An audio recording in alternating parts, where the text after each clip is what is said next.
Oh, Lord, I do not have enough cigarettes for this. Oh, I'm live. Hello, everyone. It's your girl, Columbia. How are you? I'm fine. Let's get into it. I missed you. I say that every fucking video. I haven't had a video yet where I haven't said it. Now, nobody knows I'm live. Nobody knows. I didn't, oh, somebody knows I'm live. No one really knows I'm live. Like, no one really knows I'm here. I assume people think I'm a dead meme, which is fine. I assume that somewhere out of the ether, I'm going to get comments, where have you been? And why won't you talk to me? And what happened to you? I missed you. We'll address all that. We'll get to all that. But wait, there's more. So I guess we start off with the title, Where Has the LadyColumbia Been? So this is going to be a long story. I don't feel like telling it, but here we go. So for most of the LadyColumbia's life, I've been a person who, this was like an outlet for me. This is what I did, made videos. And I never really knew what I wanted to do or kind of what direction I wanted my life to go in or what I wanted. I knew who I was, but not what I wanted. So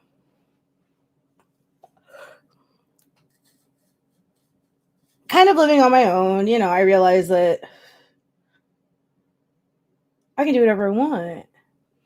And so I've been sort of exploring different aspects of my personality. It's the first time in a long time, like, I'm super sober and shit. So, like, oh God, where are my cigarettes? I don't have enough cigarettes for this. I look a mess. I look a fright. Got fatter. Regardless, this has been me sort of like exploring my life and living my best and trying to do more shit in real life, adopt more hobbies, read more books, and sort of stay offline. Online has been my home for a great deal of my life, right? Since 1996. But I needed some time away. I needed a vacation. I just generally needed a vacation. I still need a vacation, but we've had some shit go down. I was still on vacation. And I was still very much present and still participating, but not here. And wanted to come through and see my babies and talk about some shit that's long overdue. And I got to come talk about it because apparently, I don't know if it's getting talked about. I've been watching YouTube and I don't think it's getting talked about very much. So apparently I got to come through and do the shit. Once again, a black lady got to come through, say everybody for themselves. So let's get into it. So I'm missing a whole lot of pieces, so I wouldn't have appeared in this video, but I don't know this new system or how to put up like a picture or whatever. I might go to not appearing. I don't know like what the studio thing do or like what any of this shit do or like how this work or like whatever. So, oh well. Oh, well, I look bad. Oh, well. So, hold on. Let me get my cigarettes and we can get into it. Just grab you. Okay, because I'm going to need it because I've been spending my day looking up shit. Yeah, that's right. I got fatter. Need too good.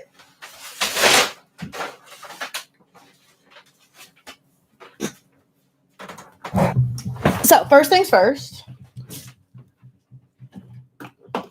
I couldn't name all the black people that in my lifetime have been harassed and brutalized by the police. I couldn't name them. Hello, Kai Pei. I said Kai Pei, I meant Kai P, but I couldn't tell you. I could sit here and try to name them all, and I would feel bad if I forgot anyone. So, rest in peace to all those individuals. For the first time in a long time, some justice might should be done on your behalf. Now, everybody knows me. Y'all know I've supported Black Lives Matter since way back in the day.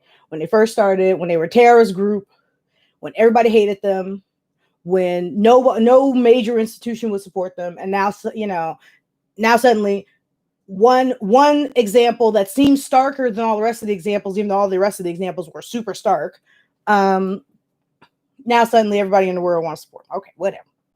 I'm happy for them. They deserve the money. They deserve the support.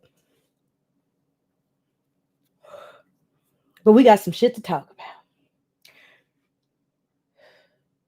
So of late, there have been a lot of different plans about how to deal with the problem of police brutality.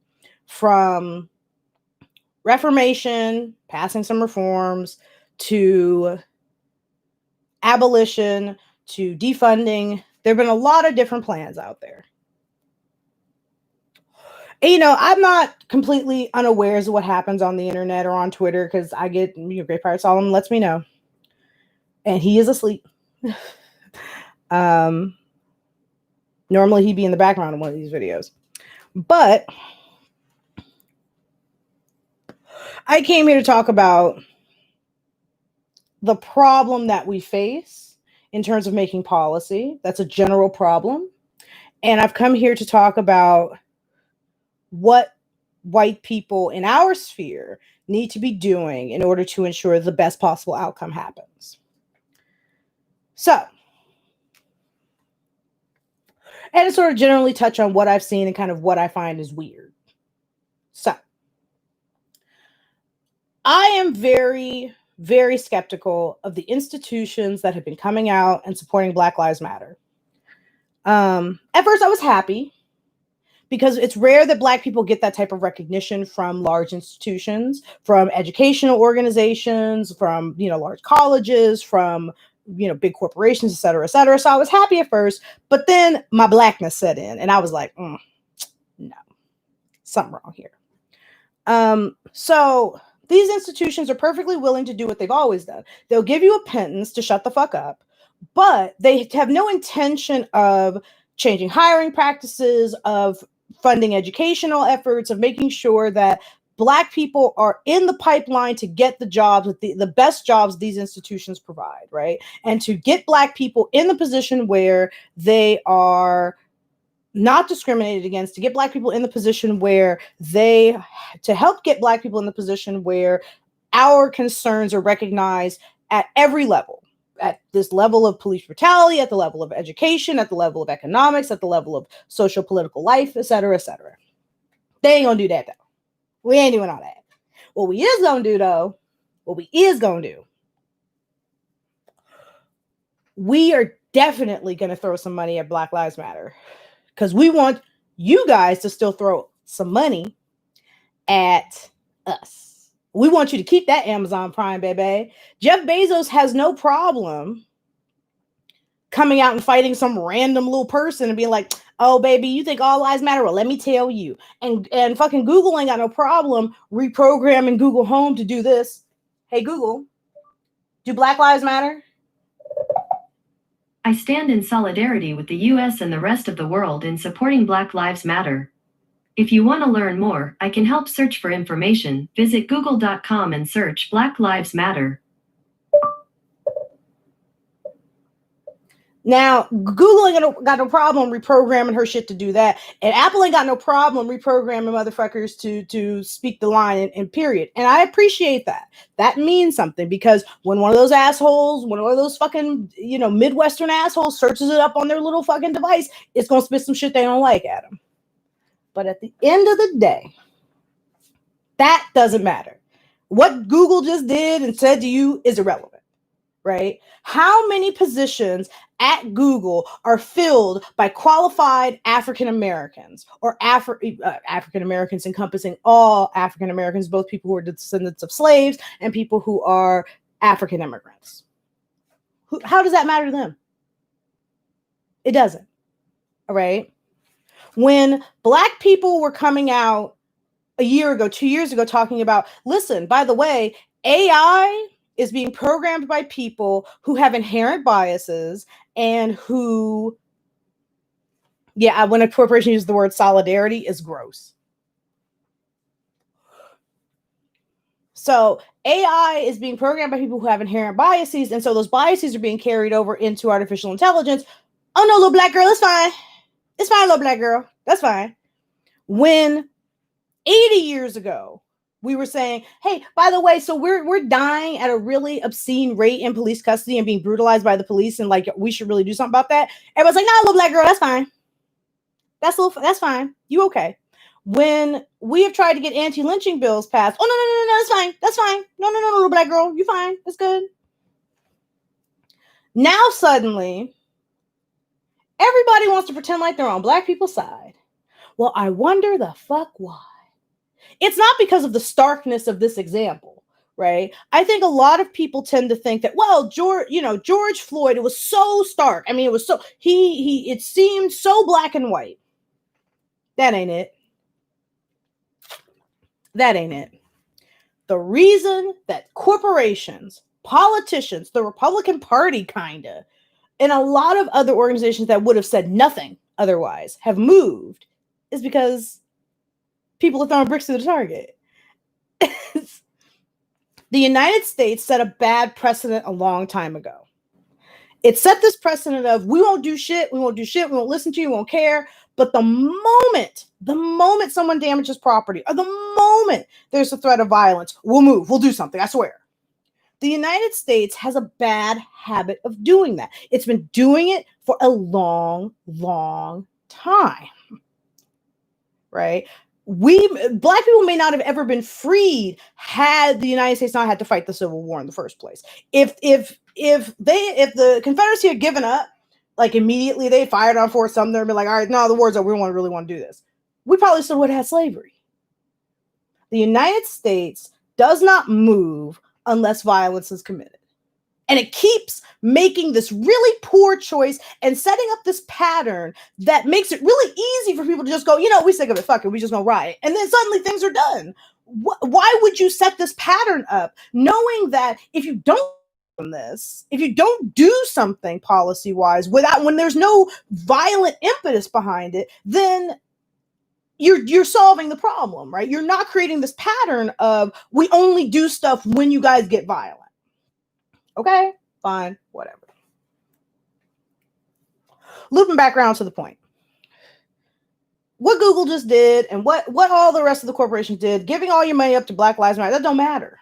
Ultimately, what matters is, are you going to write the policies? Are you going, and not just write the policies, are you going to hand policy making powers over to the people who understand what's happening the most and who can, at the very least, create better policies to stop what's happening? Are you going to do that? Because I guarantee the answer will be no. From what I've seen, because I still troll Twitter and I still read it and I just don't respond, great power, solving reasons to me. One thing that I've seen from center left all the way down is white centrists, leftists, and liberals all still trying to make the policy, all still trying to tell everybody else what the policy is going to be, instead of saying what they should be saying. What I think is a white person center left doesn't matter. It doesn't. I don't care what your opinion is. It's irrelevant to me. I don't give a shit what your education level is. I don't give a shit how smart you think you are. I don't give a shit how influential you think you are. It's irrelevant. The only words that should be coming out of every single white person's mouth right about now is whatever that black person says about what we should do is what we probably should do. Mind you, I'm not for any one blanket policy. You can't just say you can't just have a blanket policy across the board and think that's going to work, right? So I think that it's a combination. It's a combination of defund. It's a combination of abolition. It's a combination of defund, abolition, and reformation, right? In some polities, reformation is going to help, right? In some polities, it's going to have to be defunding. In some polities, it's going to have to be abolition, right? We face a systemic problem, and there is not one cure nor one treatment. But what the treatment for this issue is not is another fucking issue that's about Black people, that fundamentally affects Black people, that Black people inherently understand better than than their white counterparts, being again legislated by their white counterparts. That's not going to help us here. And once again, people on the internet supposed to know better, motherfuckers supposed to be enlightened and shit, round this motherfucker, especially social justice advocates around this motherfucker who are supposed to be intelligent, supposed to know what the fuck they're talking about, still are doing the fundamentally wrong thing. Well, what I think we should do is, bitch, it don't matter what you think should be done. All right? In my mind, this whole period of time is, I don't care what any white leftist, I don't care what any white fucking liberal, I don't care what any white centrist, I don't care what any white conservative, I don't care what any white person has to say about this. If the words are coming out your mouth are not, I agree, I want whatever policies that Black people think are going to help alleviate this problem. If those aren't the words coming out your mouth, then I don't give a shit what you have to say. All right? Because we fundamentally are living in a society where we give white people this legislative power. We give white people the power to make policy and then wonder why the policies always fall short when it comes to us, why the policies don't get passed when it comes to us, why there's no traction for the policies when it comes to us, and why our ideologies fall short when it comes to Black people or people of color. We keep wondering why, yet we keep handing over legislative power. We keep handing over the power of policy making over to white people and then wondering why they always fall short. Well, for one, I'm fucking tired of it. And it's the one thing that nobody has talked about. We're all talking about what we should do, but no one's talking about who should participate in that, right? Because as far as I am concerned, even if BLM is going to sit on every city council as advisors or as lobbyists or as policymakers, it's not enough, right? And then I knew I had to make this video. I knew I had to come out and say something when I saw that bitch, Nancy Pelosi, who was once one of the greatest legislatures in American history. When I saw that bitch in some fucking kente cloth, you know they bought bootleg. You know they bought bootleg from a nigga who sells like 15 minutes from the White House. Get the fuck up out of here.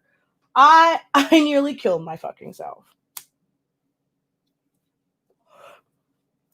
Like, one of the reasons I'm so like, oh, I really don't care what white people have to say is because, so we have a roommate who is Great Pirate Solomon's cousin, who I love dearly. Don't get me wrong. If he sees it, Craig, I love you dearly. One of the reasons I knew I had to make this video was Craig and I were having these arguments back and forth. And I realized quickly that, you know what? This is probably what the average white person thinks about what's happening. And I kind of don't care. I realize that it's not worth trying to argue with the average white person about what's happening, right? That doesn't matter. That doesn't matter because fundamentally at this moment in time, their opinions don't matter. And that is something that we'll have to come to terms with because for the last 400 years, Black people's opinions about shit didn't matter, right? No one makes a fuss about the fact that Black people have been having opinions for the last 400 years about what the fuck we should be doing, what people should do when they write legislation about us, all that shit. But, you know, our opinions didn't matter, right? Now suddenly, for like 15 minutes, their opinions don't matter and they're ready to go riot out in the fucking streets. Well, guess what? Your opinion doesn't fucking matter. I don't fucking care. Hey, Spur, thank you for your agreement, but I'd love you if you disagreed anyway. I don't care. I don't give a fuck. Black people are tired of having to care what the average white guy thinks about what we're doing. And oh my God, he might flip out. I don't give a fuck no more. You know why I don't give a fuck? Because you got an orange dictator in the White House. That's what the average white guy got us. Thanks. Because the average white guy makes shitty political decisions that set this country backwards, and he don't even give a fuck. It's money out of his pocket, and he don't even care. As long as the blacks don't get it, he don't give a fuck. So I'm done. It does matter that people get it, and I agree with Esper. It does matter that people get organized, and it does matter that people protest. Ultimately, what matters on top of that is you've got to be in the position of power to do something, right? This is where me and a lot of like internet leftists don't get along, because you got to be in the system. You got to be both. You have to be both on the sidelines complaining and inside, right? It takes a strong motherfucker to have power and maintain their scruples and maintain their ideology. It takes a strong fucking person to do that, especially in the face of what the United States holds in front of you. It takes a strong motherfucker to do that. Not every motherfucker is built like that, but ultimately, we can say that we've been protesting since motherfuckers were protesting on the boats. Okay, motherfuckers were doing sit down strikes on the boats over here. It ain't mattered. It just don't matter, right? If, at some point, everything we try, everything we do is always met with some level of apathy, right? From white people. They just don't give a shit. So I'm resolving 2020, the rest of 2020 and the rest of 21. I don't, in 2021, and maybe for the rest of my life, I don't give a fuck what white people have to say no more. Their opinions are moot to me. I'm done. I'm done having to care. I'm done trying to compromise. I'm done. Your opinion is moot. You've had the last 700 years of Western history to have your fucking opinion, all right? And we have done, and every time you had an opinion, we fucking acted on it, or we did something about it, all right? Motherfuckers had opinions about whether or not we should be enslaved. Motherfuckers had opinions about what black people were going to do if they got free. Motherfuckers had opinions about what the Native Americans were like. Motherfuckers been having opinions about what the Asian people were going to be like when they came over here. Motherfuckers have been having these opinions for 700 years. I don't care no more. I don't care. I don't give a shit if you're on my side. I don't care. It's irrelevant. The only thing I give a shit about at this moment is what are other black people's opinions? What are indigenous people's opinions? What are people of color's opinions? That's all I care about. Because other than that,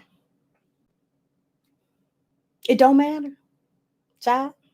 Because, and just to reiterate, your opinion doesn't matter, because we've had the last 400 years of your opinion. For white liberals, we've had the last 100 years of their opinion. And what have white liberals and white leftists done for us in the last 100 years with their fucking opinions?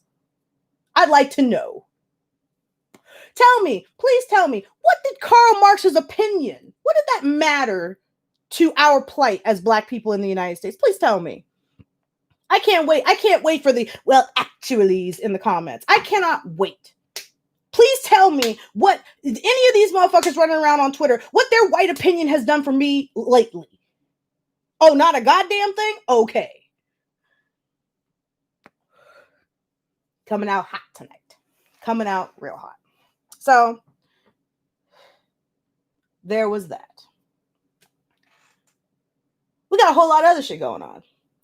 So, intertwined in this, right? Of course, we're having the discussion, so of course, part of what is happening here is very interesting. So today in West Roxbury, which is, I guess, part of Boston, kind of, not really its own city. It's like a district in Boston. Boston, weird. There was a protest, Black Lives Matter protest, and then there was a counter Blue Lives Matter protest. And again, this is why I'm on that white people's opinions ain't mattering to me right now, because this is not a battle of narratives. There's no narrative here, right? The system of policing in the United States is fundamentally racist. That's not an argument you can have, right? Anything else is propaganda, because there's not an argument to be had here, right? There are no dueling narratives here. It's a fundamentally racist system. It's a system so racist that you can put an anti-racist into it and they'll turn out to be racist. And they'll make racist decisions. They'll make racist choices. They'll make prejudiced and biased choices. And we're going to do a little thought experiment in a little bit. I kind of worked it out, but I don't know if it works. So I'm testing on y'all. So let me read some Esper. If the opinions of white people empirically mattered, the civil rights movement wouldn't have made the strides it did. Public opinion was against it. Yep. Much against it, much more against it than it is now. That is true. If public opinion, if white people's public opinion was the defining factor of legislation, 90% of the progressive legislation you had would not even exist. Hell, there are a lot of amendments to the Constitution that would not exist if it were up to white people's popular opinion. Okay. But another place, another time. Lord, I think I lost the train of thought.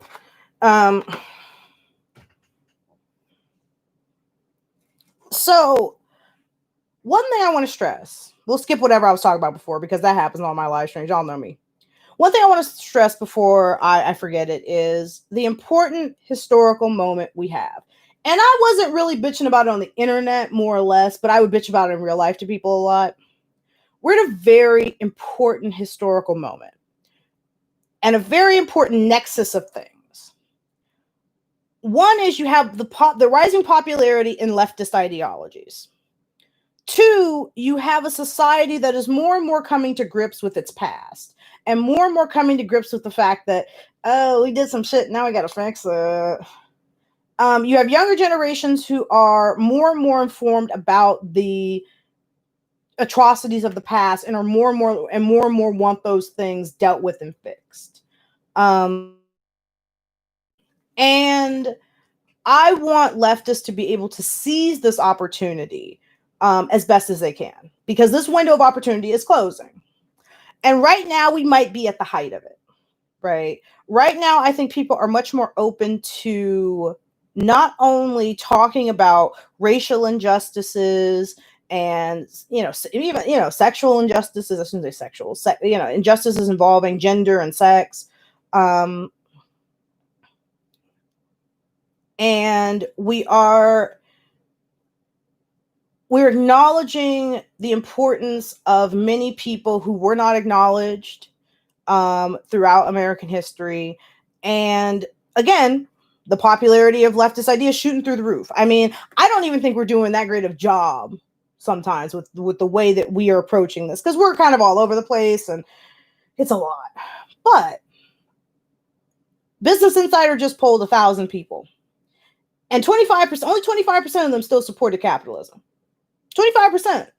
That's low. That's a quarter. Right? And yeah, it's 1,000 people. And depending on where you were, that seems pretty, that makes some sense. But ultimately, even without our help, even if we hurt the cause, we're still entering this period where people are vehemently anti-capitalists, right? They understand the problems with the system and they don't want it no more. They want to eat the rich. Gen Z is all over TikTok talking about how much we want to eat the rich. We're going to talk about TikTok in a minute.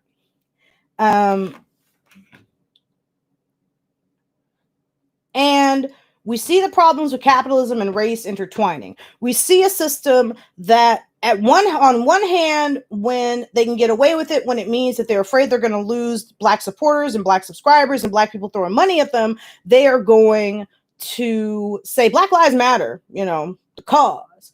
But on the other hand, are going to work their essential Black workers to death during a pandemic, who are not going to raise the wages of Black workers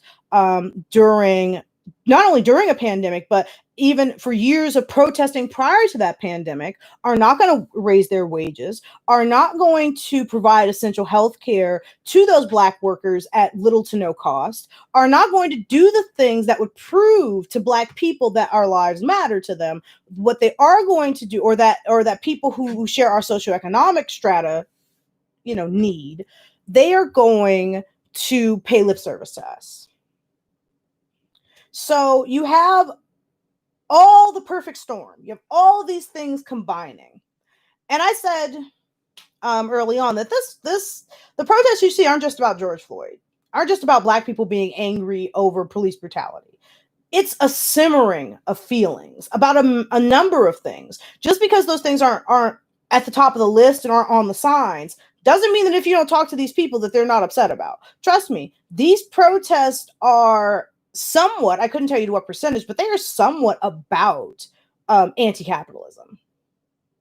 They're about expressing the anger that Black people not only feel toward police departments across this country and cities who support those police departments and unions that support those police departments, but it's also about how Black people feel about a system, a socioeconomic, a political system that has said, fuck Black people, I don't give a shit about you, you can suck a dick, and I wish you were still slaves. Let's talk about police unions for a minute too, we're going to branch off a little bit.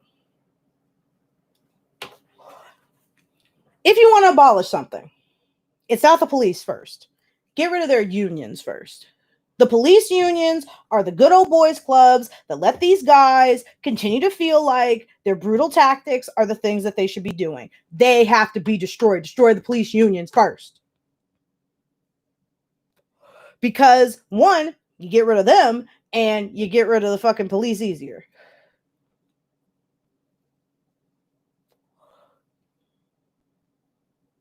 So Esper is saying, when that dumb NYPD police union guy was saying, we're not responsible for what some guy did in Minneapolis, and I was like, dude, that was like 5 incidents ago. Right? Not only that, like, you don't remember stop and frisk? What? Nigga, please. NYPD, one of the worst ones. Like, but seriously, legislatively, if your goal is the abolition of the police, you have to bust them unions. I'm sorry, and I'm a leftist, and I support unions generally, not police unions. I know it took me a while to say this, but it's clearly ACAB, right? Clearly, we ACAB in this house.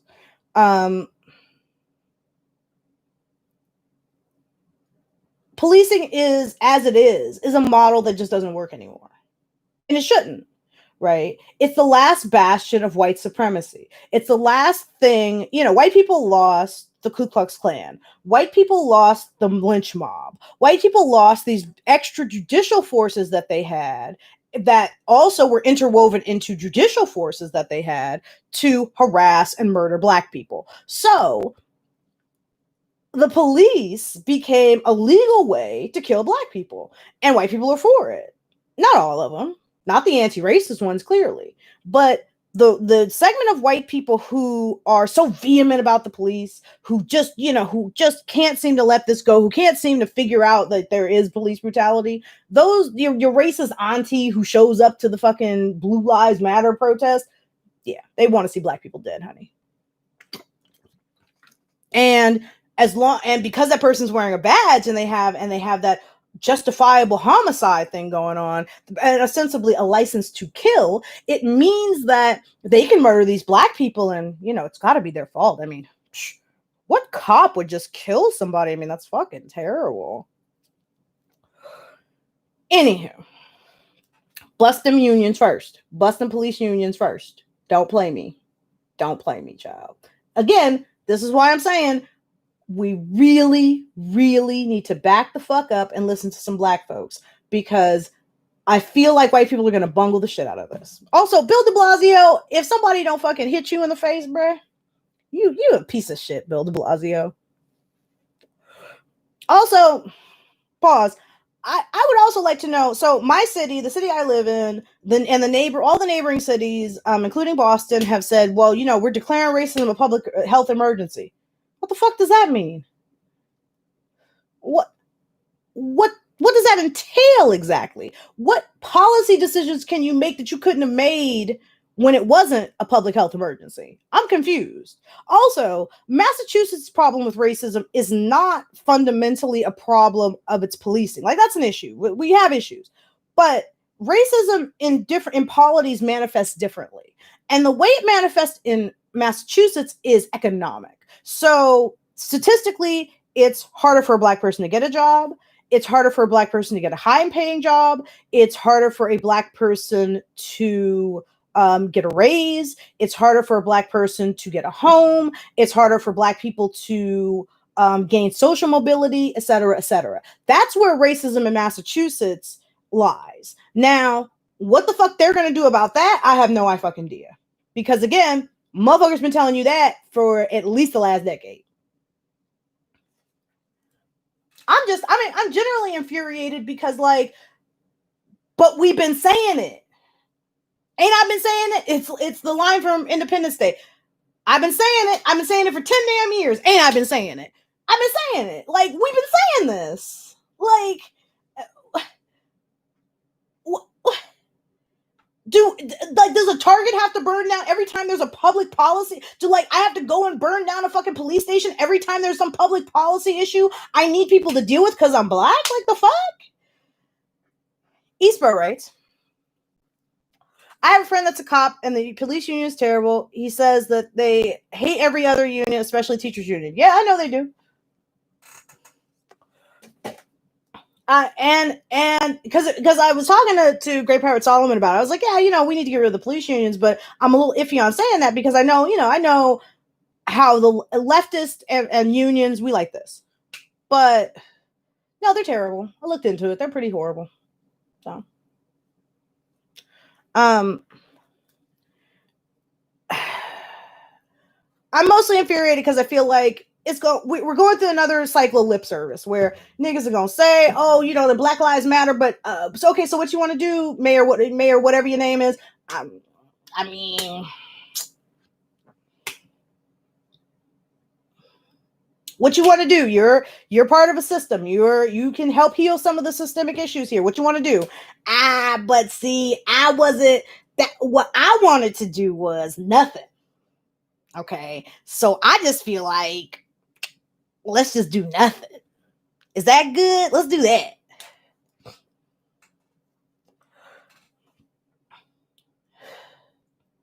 I've had two recent weird experiences.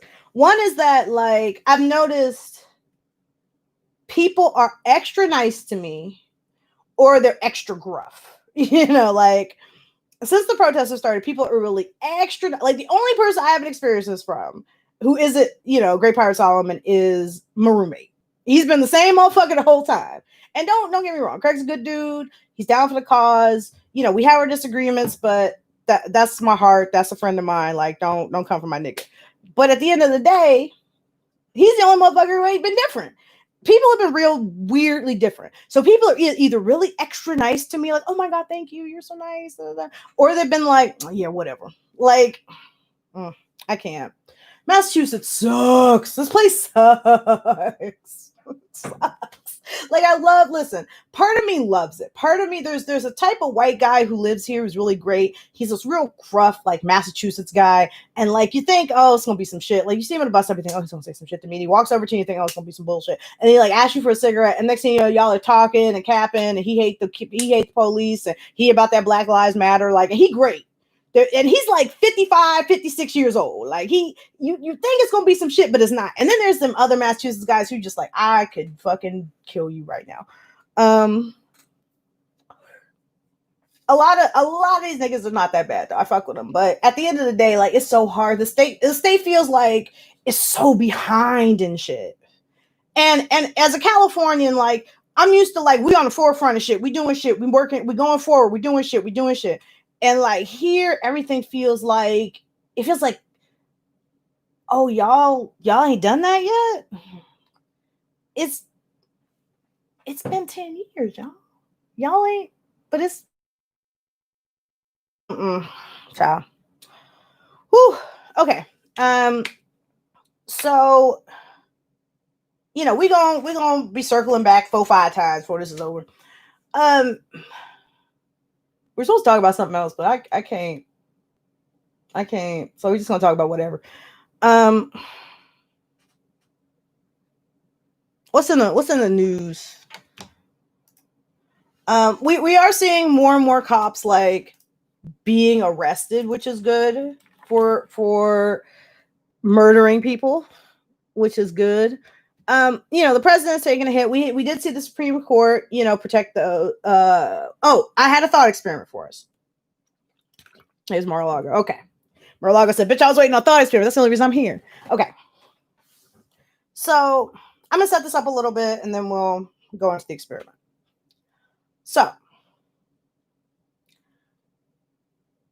when I took psychology in college, we were taught about in-groups and out-groups. Your in-group are the people that you consider like you, right? Who you consider, they tend to be your family, your friends, the people in your general, like, small inner circle, right? Your parents in particular. And your out-group are people you don't really identify with. Very overgeneralizing with these terms. Ostensibly, human prejudice, the prejudice that we all share in our lizard brain, is based on who we view as part of our in and out group, right? Our in and out group is determined by our schema. Our schema is the words and the concepts that we associate with images. So when you hear the word dog, your schema might go to the dog you had as a child, the dog you own now, the dogs you've seen in the neighborhood, etc., etc. So your schema is very individualized. It depends on who you come into contact with, what information you come into contact with. Okay. It is my contention that the reason that policing as we know it is fundamentally broken and racist is because it relies on a part of the brain that is also prejudiced. So, here is our thought experiment. You are a white male child living in Okie Doke, Minneapolis. Okay? You live in a more rural part of town. Okay? You live in a population that is 90% white. All right? Your friends, your family, your parents, and you are white. You go to school, 90% of the school is white. Okay? The only depictions of people who are not white that you have are service workers. So the attendant at the local gas station is black, let's say. And media. That's it. Right? So you grow up. So you're a little kid. And you don't interact with non-white people. Right? You see the attendant at the gas station, you say hello, they coo at you a little bit, but there's no real, you don't know this person. They don't know you. They don't come to your house. They're not a part of your lives in any real meaningful way. So you're going along. You're living your little white life. It's great. I imagine white people live their lives like this. So throughout your school life, K to 12, you're an average student. You live your little white life. I hope that becomes the meme for a white life. You live your little white life, and your friend groups are predominantly white, right? You may be, a black kid in 9th grade. You got a black friend in 10th grade. You know some black people throughout your school life, but predominantly your core group of friends are white from K through 12. You graduate high school. You were a C student. You don't really know what you want to do with your life, so you become a cop in your local town. Remember, the only thing that you know about non-white people are depictions in media, right? Non-white people are ostensibly part of your out group. Not even ostensibly, are part of your out group. So you're going along. You're a white cop. You're going along. You make a traffic stop. Tail lights out. Day one, make a traffic stop, tail lights out. Stop the car. Sorry, I just want to let you know your tail lights out. And they write you a fix a ticket. Okay. Guy cusses you smooth out. Oh, motherfucker, you were just fucking with me, but you're just trying to harass me. Fuck you. Give me a ticket. All right.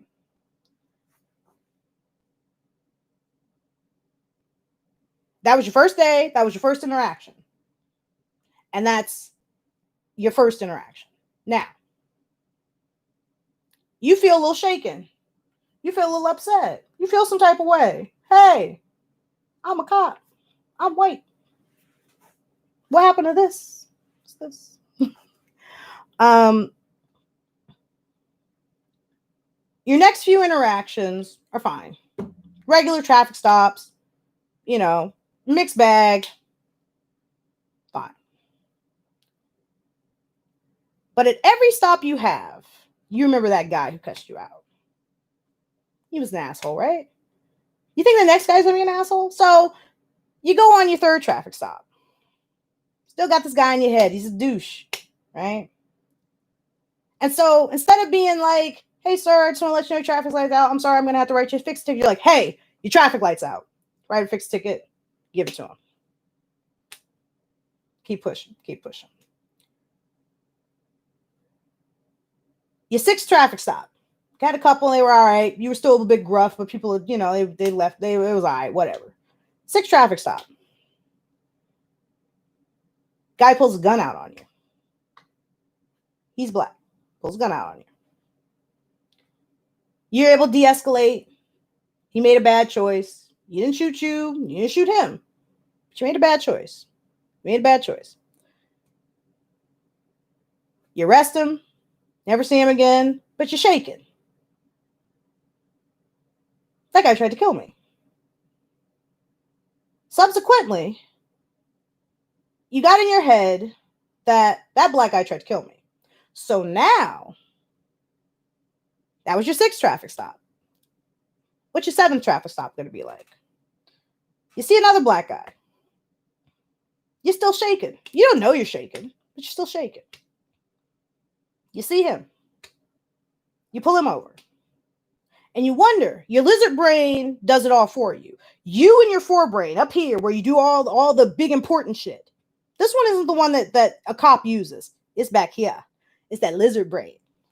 That lizard brain has already said, hey, you've had 2 really negative interactions with African Americans. I bet you the third's not going to be much better. You're antsy already. You're still kind of antsy from the last ones. And you're worried this guy's got a gun. So you pull yours out first. He didn't have a gun. He was frightened. You put your gun away. Another routine traffic stop. Give this guy his fix a ticket. And you keep pushing. Your lizard brain forgot about all the positive interactions you had. Your lizard brain remembered the 2 worst interactions you had for every traffic stop for the next 50 years. It remembered the guy who was mean to you on your first day and the guy who pulled the gun on you.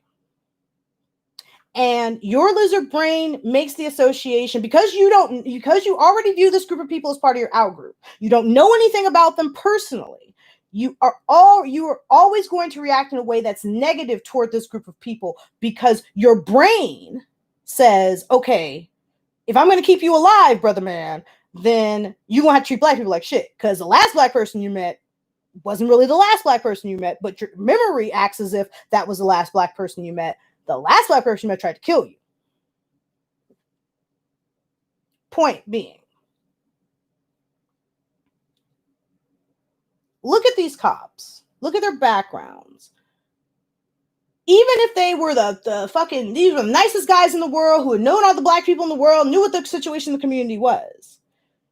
In a situation where you are reacting and not thinking, and policing is a job of reaction, not of thinking. In a situation where you are taught to react, the parts of your brain that are automatic take over. And that means that your prejudice takes over. And that means that if you have one negative interaction with black people, just one, it takes one. It doesn't have to be a gunshot. It doesn't have to be anything, but you had one negative interaction. That interaction can be somebody spit at you. That negative reaction could be cussed you out. It doesn't matter. You can have one negative interaction and your brain is going to flag that interaction for every time you pull over a black person, for every time you see a black person, for every time a black person crosses your path. That's the thing that your brain is going to hold on to. And that's why all cops are bastards.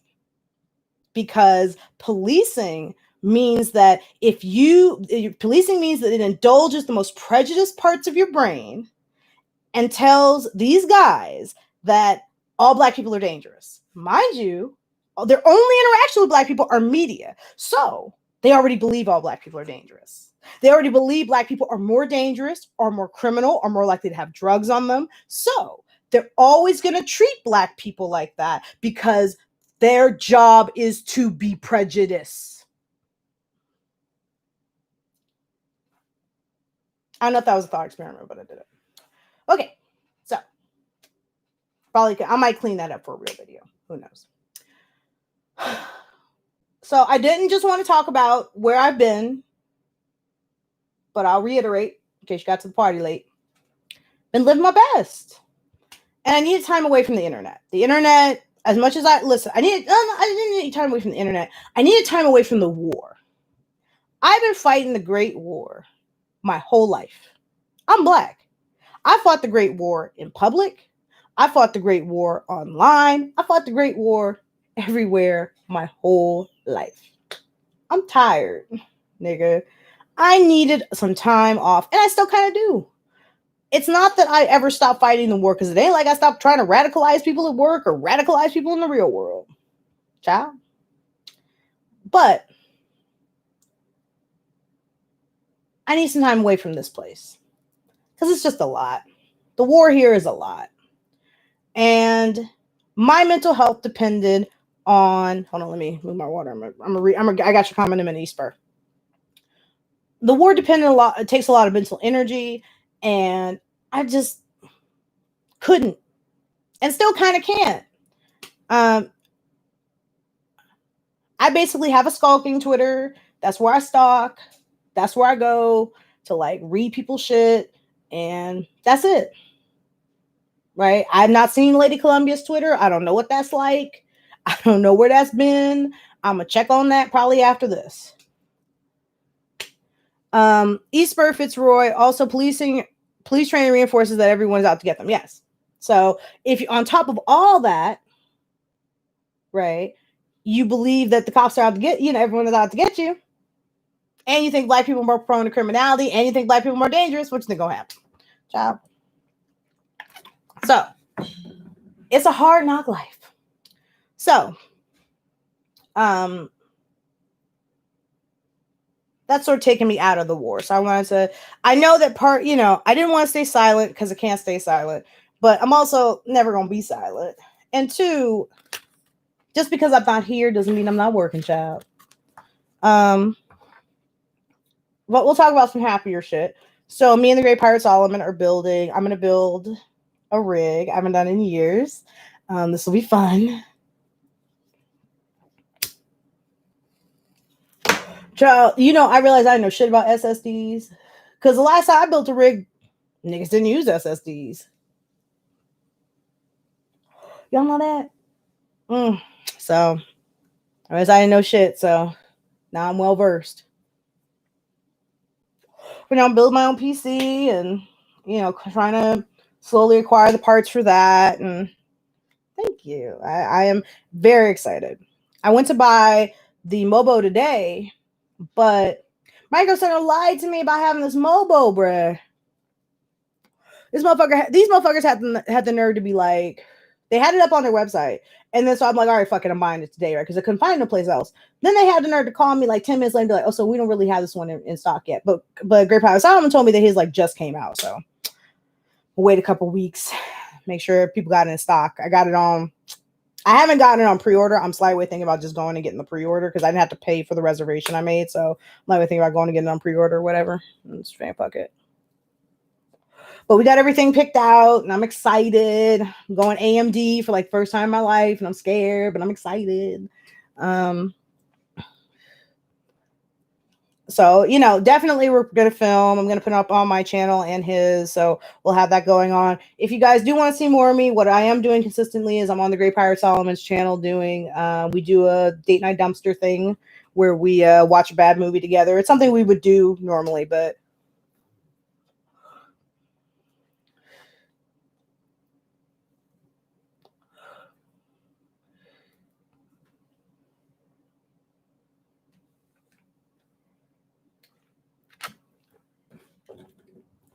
Eastburg has this to say. Even my friend that's a cop, who's one of the good ones, insofar as he was a way lefty way before joining, isn't white, and has always been pro BLM. I catch him sometimes like, I don't know if that guy is a serial killer. I don't know if there's a body in the trunk. And I'm like, dude, you're becoming paranoid. You better watch out for that. Yeah, it's happening. God knows it's happening. A lot of black soldiers have come out and been like, we like abolish the police, y'all, because this is not, I didn't fight for this. I have confidence that the United States will solve this problem. It's gonna take us forever. We're gonna do it. With your help in mind, darlings. But like I said, happy days. So building the computer, we're getting our lives together a little bit. Like, got that little extra money from the government. Now we buying organizational stuff. I bought fucking plastic bins, like a real like adult and shit. It's so gross. I've been on TikTok lately. Like, I haven't been making TikToks. I might make TikToks, but I love TikTok because it's one of the better forms of short form propaganda. See, I have this vision of the leftist internet as each part of social media being a machine for something different. So the vision was that like Twitter is where you fight. YouTube is where you make the long form sort of arguments about what we believe, why we believe it, what's right, what's wrong, etc. Tumblr is where you go to kind of chill with your niggas and like have fun, pass memes around. Tumblr is good for critiquing. Tumblr is good for like long form critiques that are written, like Tumblr, Medium, places like that. TikTok is the best short form propaganda. TikTok is snappy, it's easy. I've caught a lot of people making mistakes, but hey, when it's propaganda, for God's sake, right? We're not talking about fucking, and you always have to be a fact factory when it's propaganda. But I've seen a lot of good leftist propaganda, and I don't mean that in a mean way. I mean that that's what it is, I don't think we should run from the idea of propaganda. Every ideology, every group of people, everybody needs it, right? You have it because you need it. But if you're not on TikTok, like, go fuck with leftist TikTok. They're not hard to find.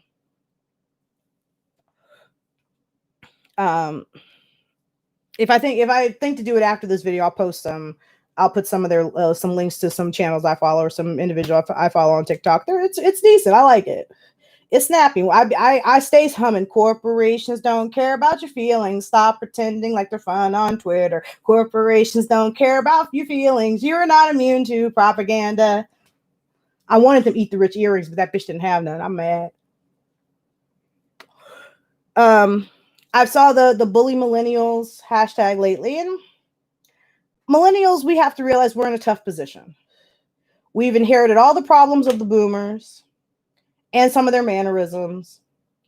And we have a generation behind us who are eager to get the shit done. They tired of fighting the same shit. They want new problems to have to fight. So we're in a tough position. And I think the most important thing that we can do as millennials is like, we listen and try our best to address and fucking work with Gen Z to deal with the problems that we have. And we hate on boomers for hating on us. Right? Like boomers, it's being maligned. From zillennials, from Generation Z, it's criticism. And I take their criticism in stride. Of course I do. We are a very burdened generation, and we have a lot to do. And we tired, and we just want to get drunk. Adulting is hard. I want to drink and have pizza. So yeah, there's that. Oh Lord, y'all, I went to fucking home. So let me tell you, I went to Home Depot. Lord, I went to Home Depot, and I've never had such a joyous trip in all. I was just hucking shit. I was like, oh yeah, we need this. I bought tools. I bought like bug spray. That's kind of where the LadyColumbia has been like, I got to focus on making my home the best home right now. Like, because my goal is to come out of this corona. Like, I know we're not going to get the little money forever, so I'm trying to use what money we're getting to like improve our lives, right? To like make sure that we have the type of things that adults need to have at their disposal. It's not close to me. I should have brought it close to me to like illustrate. But if you are an adult right now, get you a tool set. Get you a fucking tool set, bro. I spent $35. It was worth it. Get you a tool set. That tool set has damn near paid for itself already, my dude. Cookie used it. Like I have little Torx wrenches for little Torx screwdrivers for your computer. It's a really good set. I fucking love it. I've already used it 50 times. Like, my roommate Craig, he got a lot of tools because that's his trade, right? He's done everything. He got a lot of shit, and I don't like borrowing his shit because I'm the type of nigga don't be giving shit back. So had to make sure I had to make sure I got my own shit. But I was so jazzed, like. I made a funnel today. Like I actually used a life hack. Like I had an empty Coke bottle. That's a lie. It wasn't empty. It was full. I had a Coke like that I hadn't used. So I made a funnel out of it with my utility knife. And I was like, damn, I'm an adult. So proud. I'm mad because the Great Pirate Solomon is sleeping in our bedroom and you can't see my big I got this giant tapestry, but it's like I had to put in the bedroom. I have wall space for it in here. I might move it though. I might move it. So when I get my rig, the view you guys will be seeing will actually be on this wall. So Eastburg says I'm hopeful for Gen Z. My 10-year-old niece is getting radicalized right now. She sends me BLM TikTok videos. Sent me a video of police beating protesters and was like, but I thought the police were good guys. And I had to explain the systemic racism, capitalism, and how those are in charge to benefit from racism. Aw. Well, no, you be seeing TikTok is great. TikTok is really what radicalizing people. Conservatives on TikTok, conservative TikToks don't do it. Like you'll see a person who is responding to like a popular conservative TikTok and they'll have like 600 likes or like 600 hearts or whatever. And then you'll see like the leftist TikToks be having tens of thousands, like millions of likes. And you'd be like, you're doing it, girl. You're doing it. I still have a lot of ideas. I still have a lot of things I want to do for videos. One of the things that has blocked me creatively from like doing is there's a video I want to do, but I have to do it very organized. I just don't, every time I try, it sounds bad, right? I believe this. One thing that has happened to a lot of leftists is we have a poor relationship with right-wingers, just the nature of the biz. And because we have this relationship and because we spend a lot of time fighting them and talking to them or whatever, or talking at them or whatever, we have a hard time absorbing criticism from ourselves. Criticism, because of the way that the relationship between leftists and a lot of other ideologies has gone over the last 150 years, to leftists, a lot of criticism, even internally, looks like an attack, feels like an attack. And I don't want it to feel that way. But there are things we need to critique. There are critiques that need to be made internally, and there are things that we do need to talk about. I say this almost every time I come back because I want to make this video, but I don't know how to make it. Because there are things that make me angry. There are things that make me upset. There are things that make me feel like that I will always be leftist through and through. I've been a leftist for longer than some motherfuckers have been alive.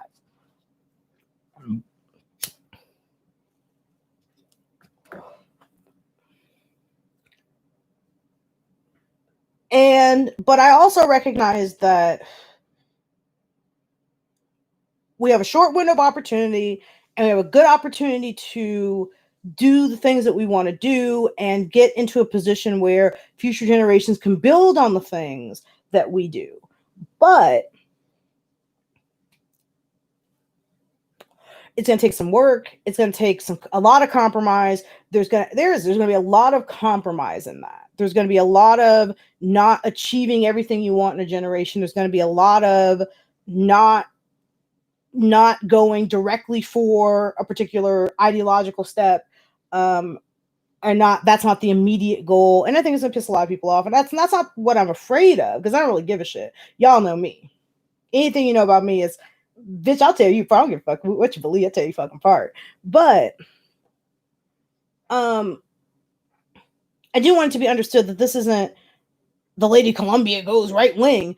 This is me trying to express what I think we should do. And the reason I think we should do it is because this is the path that I see that's going to get us to the point where we want to be.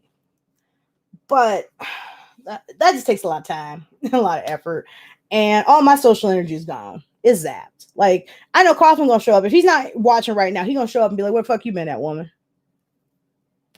All my social energy is just gone. All I do is talk to people all day long. I don't want to talk to anyone when I get home. Right? I tend, ask any of my friends who've known me my whole life, they'll tell you, like, she just disappears for periods of time.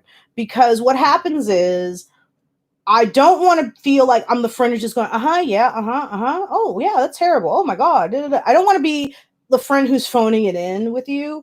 But at the same time, like, it's not that I don't want to be with you or hang out with you because I love you. It's just I don't want to be phoning in my friendship. But at the same time, you sort of have to be there. So I know I'm going to get a talking to after this video. I'm just with you like that.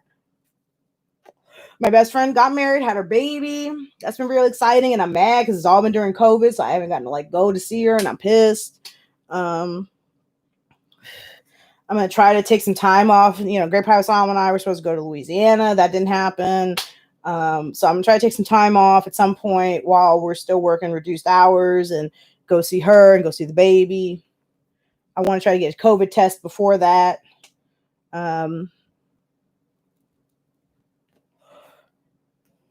But it's just, COVID's been a bitch. Okay. Sorry, I just saw the news, and apparently that 70 show Danny Masterson charged with 3 counts of rape.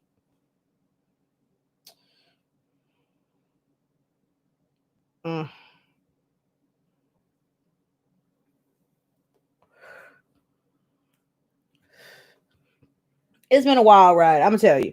This is how I knew George Floyd was something real different. When I saw motherfucking like Stefan Molyneux left a weird ass tweet, and I was like, nigga, you kind of the cause of a lot of this shit. So what? Anyways, so yeah, that's been life with the LadyColumbia. And I wanted to say my BLMs. I wanted to get into it a little bit because I didn't want to stay silent. I felt really guilty about not being there when it happened and not coming out sooner. But I also felt like, okay, niggas know what I think. They know what the motherfucking type person I was. I want to see how things evolved. I wanted to see where we were going with shit.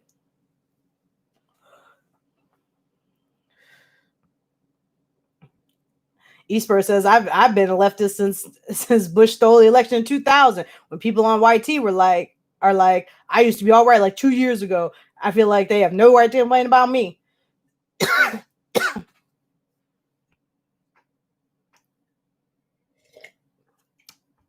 Hey, Illuminatus. I ain't seen Illuminatus in a long time. Danny Masterson's a Scientologist for real? Now I gotta fucking... Oh, Lord. Fine. Let the ads. Jesus.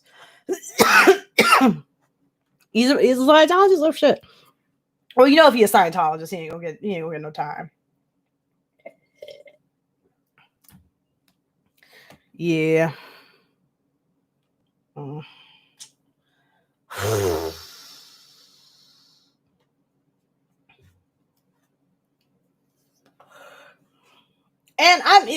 I don't want to. Morlago says, I've been a liberal for most of my life. I've only been a leftist since 2016. I feel it. I don't ever want anybody to feel like, I'm gonna say this, and that doesn't mean I'm saying anything about individuals in the chat or anything like that. I don't ever want anyone to feel like their leftist cred ain't good enough. I only ever flex when I see people who are like, who were like, oh, I was an anti-SJW back in the day, but now I'm this, and fuck this person. They're not a real blah blah blah. I only ever flex on niggas who try to flex on other people, if that makes sense. I only ever try to flex that muscle on people who I feel like are attempting to use their their changing of ideology to bludgeon another person. You know, a lot of people don't like Shoe on Head. I get it. She got a pass. She just said some ruckus shit. All right. But I will give Shoe her credit for trying, right? It may not be a lot, but she is trying to rectify some of that. And I don't want to set her on a path backwards by talking mad shit about her on Twitter. She already done blocked me because I done said some shit that now I feel bad about saying. I keep meaning to apologize to her, but I keep forgetting because I don't know. But it's some personal shit. I won't say it on stream. I actually wanted to do a stream with her because we have something very kind of personal in common. But I fucked that up. So I'm gonna have to reach out to her at some point.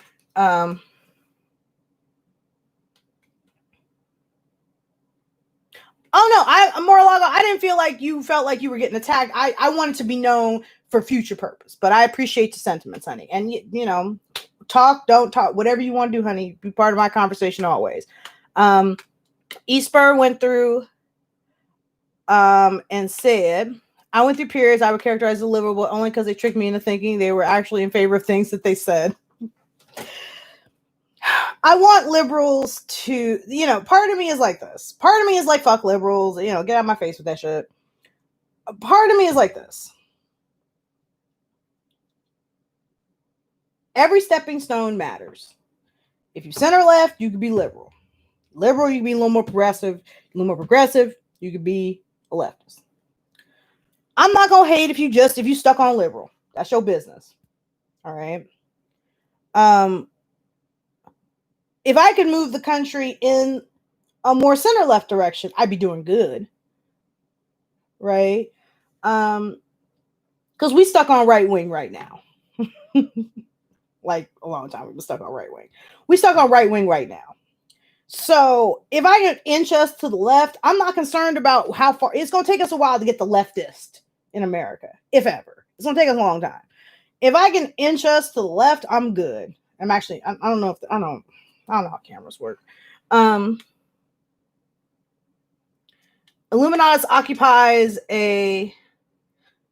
says, I occupy a weird place between libertarian and technocrat. Espur says libertarian.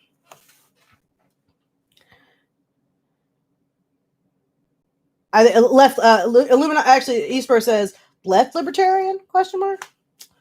On the internet, ideology is such a touchy ass subject because motherfuckers be ready to ride. Be ready to ride on that shit. Me, hey, I'm the most practical leftist you're ever gonna find.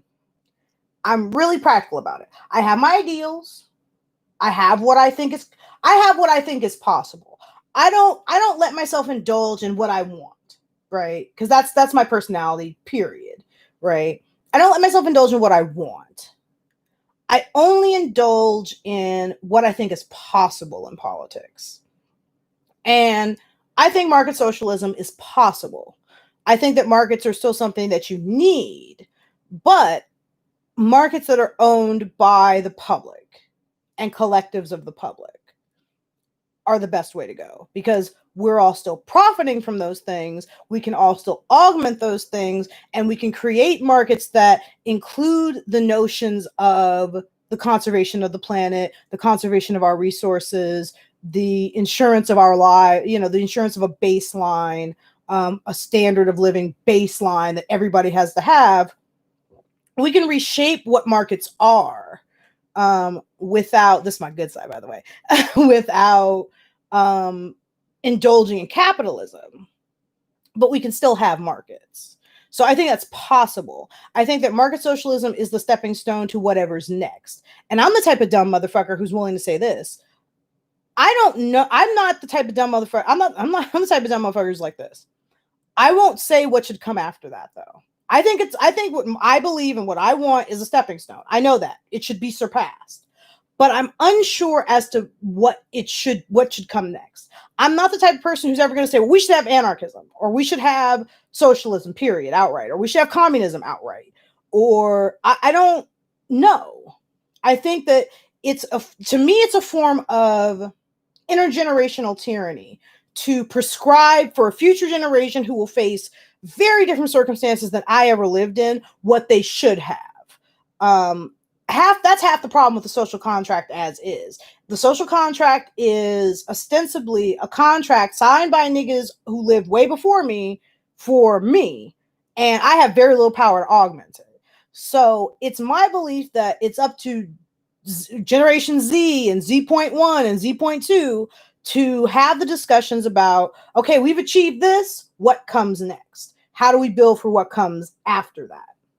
For me, if you're a leftist who lives now, you're even like left of center who lives now. Your job is to build the foundation on which future generations will be able to build leftist ideology from here on out. But it's not our job to prescribe to them what they should have, right? Because then they're locked into doing what we wanted them to do, and we don't know what their circumstances are like. Illuminata says, civil libertarian specifically, so I guess. Illuminata says, I favor the German model, social market economy. Mar-a-Lago says, I like to refer to myself as socialist curious, mainly for similar reasons. I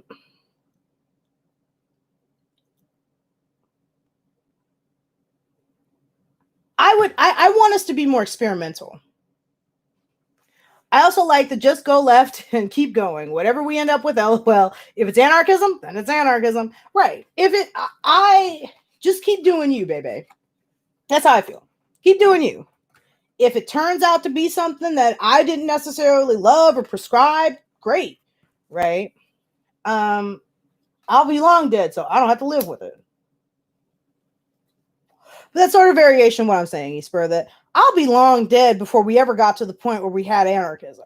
So if that's what it is, that's what it is. You know, I can't say nothing about it, nigga. I'm dead. I only want to build the foundation. I want to build the bottom part so that there's a steady place to build from. So that motherfuckers don't have to worry about, okay, if we falter, if we're experimenting. And one thing I'm for that I think polities don't do enough is experiment. Lives already on the line. People already die as a result of policy choice X or policy choice Y. So you might as well fuck around and do some wild shit every now and again. The states are perfect. You know, the states, political scientists often call the states the laboratories of democracy. It's a very famous term. They're not really laboratories. They just kind of do the same old shit. I'd love to see, you know, a state like Oregon say, okay, we're going to try anarchism. Fuck it. I'd love to see, you know, Iowa say, fuck it, we're going to try socialism. Maybe it'll work. You know, no, there's nothing in the Constitution that says that every state can't have a different economic system. So I would love to see states try it. See what works, see what doesn't. We have the perfect, you know, federalism is a great system to try different modes of government. And I think that ultimately is gonna help. And guess what? I will tell you this now. The world ain't never had one ideology rule it. Ain't never gonna have one ideology rule it no matter what. Motherfuckers are always gonna believe different shit. They always gonna have different ideologies. And if the future is as free as I want it to be, motherfuckers will have different ideologies. People in different cities, in different counties, in different states, in different countries, in different, you know, supranational groups will have different ways of practicing ideology. And that's okay. Right? Maybe some motherfuckers, you know, are going to be like, okay, market socialism, and I'm done. Maybe some motherfuckers will be like, you know what, communism, and then I'm done. Maybe some motherfuckers will be like, anarcho-primitivism, and I'm done. You know?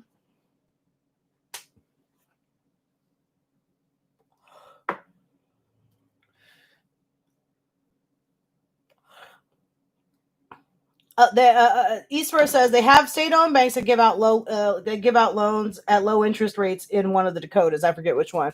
Yeah, it makes sense.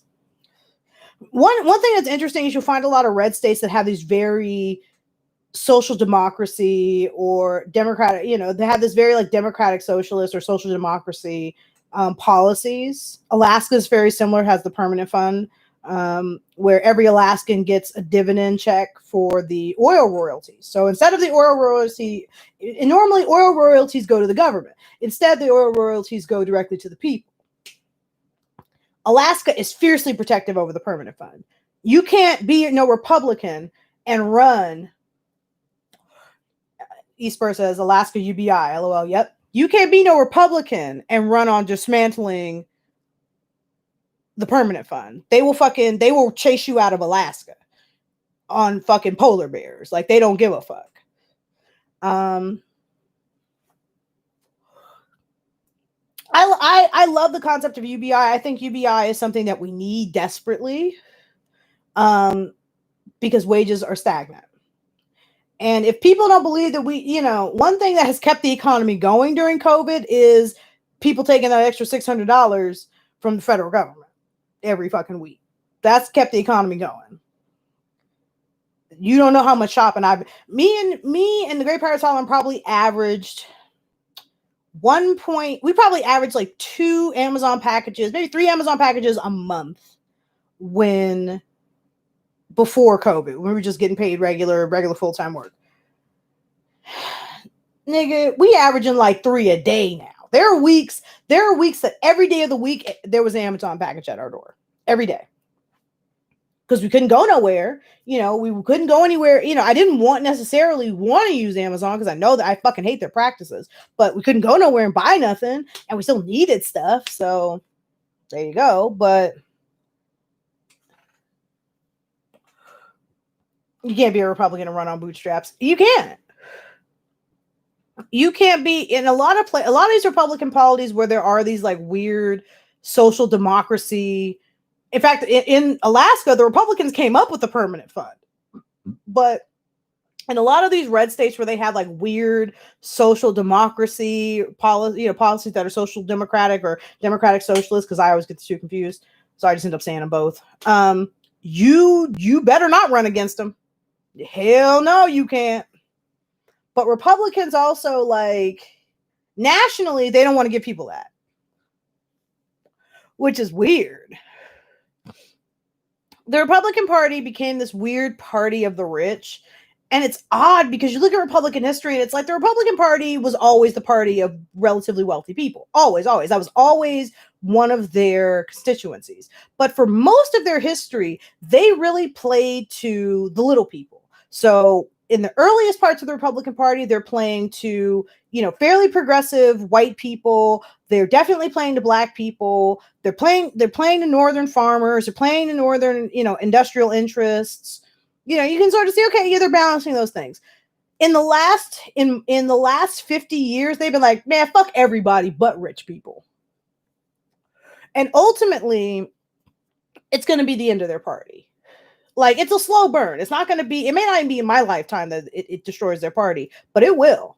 And the Democrats are not far behind them. Both parties, by 2100, if there is a country to be had, both parties will be dead. The Democratic Party is just weak and feckless and don't do shit. And they make these bad moves, like they started impeachment too early, if that makes sense. So you were hoping, the hope is that you start impeachment as late as you possibly can because you want to have the old October surprise, right? You want to have something big, bullshitty come out in October to really fuck over Trump. They didn't do that shit.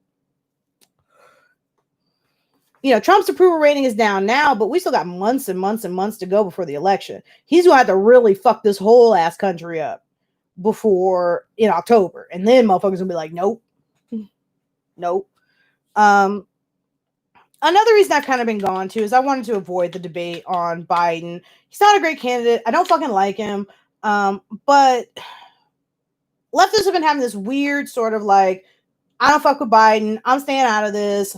I don't want to vote. I'm not going to vote. I don't fuck with him. Blah, blah, blah. And there are days I don't fuck with Biden and ain't going to vote for him. There are days when I recognize that I will take Biden over Trump, right? Biden might be outside of his mind, but he only got to be president for 4 fucking years. And at the very least, he's malleable, right? Biden can be swayed by public opinion and Trump cannot be. Trump likes being liked, but not that damn much. This nigga is so erratic. This nigga went from, I'm gonna destroy Obama's police reforms, I'm gonna send in the military on these protesters, I'm gonna pass some police reforms. That's Trump is really erratic, and I can't. He throws kids in cages. He's extraordinarily repressive. He's unqualified like hell. You know, the fact that we haven't stumbled our way into some conflict with somebody random, like, you know, I'm afraid if some random low-level dignitary from a country, you know, people don't think about fucking looks at him wrong, I'm afraid he's going to start some war with fucking Uruguay or fucking, you know, Sierra Leone or something. Like, you know, I wanted, there's a part of me, and I will say this, I wanted Trump to be like a weird dark horse Earl Warren situation where, you know, he ran as a conservative, but then the nigga got in office and just went wild.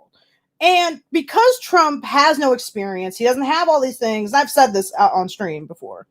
Because he didn't have the experience, he wasn't a politician, he could have done things and announced projects and done things that were not conventional political things to do. So, for example, you know, look at Liberia. Liberia is a country that wants our influence badly. They want to be as part of the United States as they can be without being a state. They look to us for help. We help to create the country. They look to us.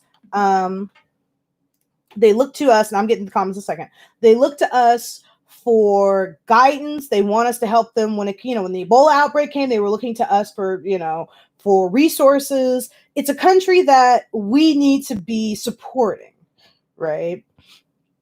And early on, before the hurricanes in Puerto Rico, you know, I was very much like, Trump has a real opportunity to say, I'm going to spend X amount of money. I don't give a shit how much we spend. We're going to build up Liberia. It's going to be you know, we're going to spend the resources there. We're going to bring it back more into our sphere of influence, et cetera, et cetera.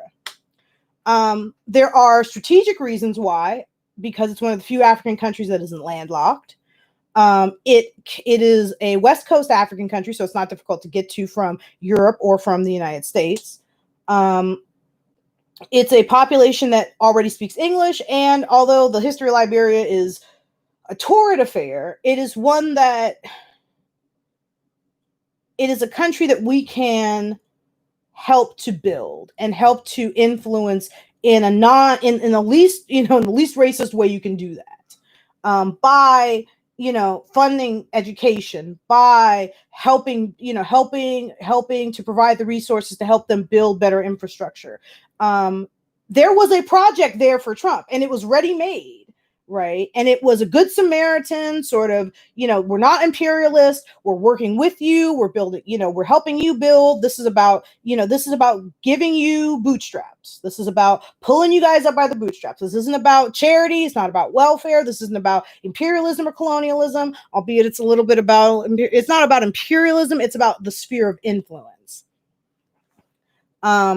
It's about playing the Game of Thrones. But there was a ready-made project there that would have incurred some goodwill on his part internationally, that would have incurred, good night, you're very welcome, KP, have a good night, sweetheart. That could have incurred some goodwill internationally, that could have incurred,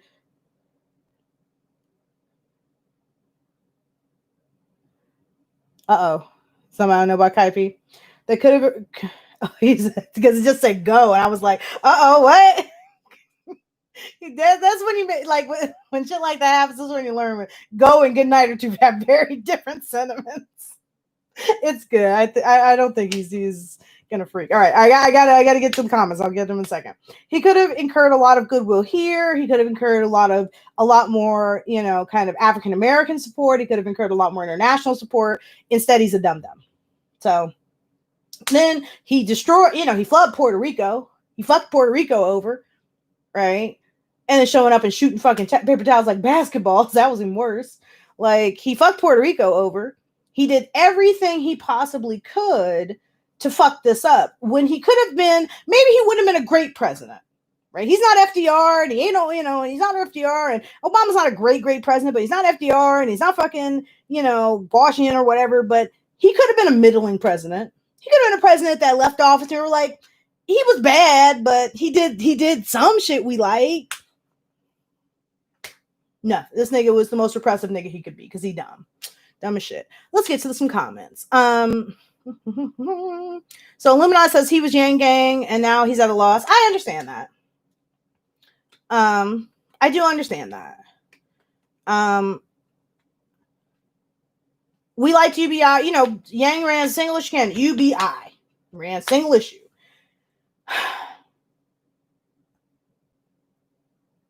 I feel that it's gonna be hard. I'll circle back to what I said earlier in a minute. Morlago says, as someone from Iran, I shat myself early in January when tensions with Iran were going off. Yeah, child. I'm still. So we pull out of the best treaty we'd have had in fucking 15 years. You know, we make this major step with Southwest Asia, because I don't like calling it the Middle East, because that's what white people call it. We made this huge step with Southwest Asia, because it wasn't just about Iran, right? It was about showing Southwest Asia in general that we're not just about bombing your cities and declaring war on you and saber rattling. You know, we're about trying to have a diplomatic relationship with you. We're trying, you know, we recognize that there's been this fucked up colonial past with Iran, with Iraq, with, you know, much of Southwest Asia, and we want to try to rectify that. We want to try to have a better relationship. And, you know, Trump came through, fucked all that shit, and now we're ready to fucking go to war with everybody. Illuminati says Trump is the reason I become at least in some parts radicalized toward technocracy. I can see that. We said good night to Kai. Have a good night. So when it comes to Trump versus Biden, this is the hardest shit. I know we don't like Biden.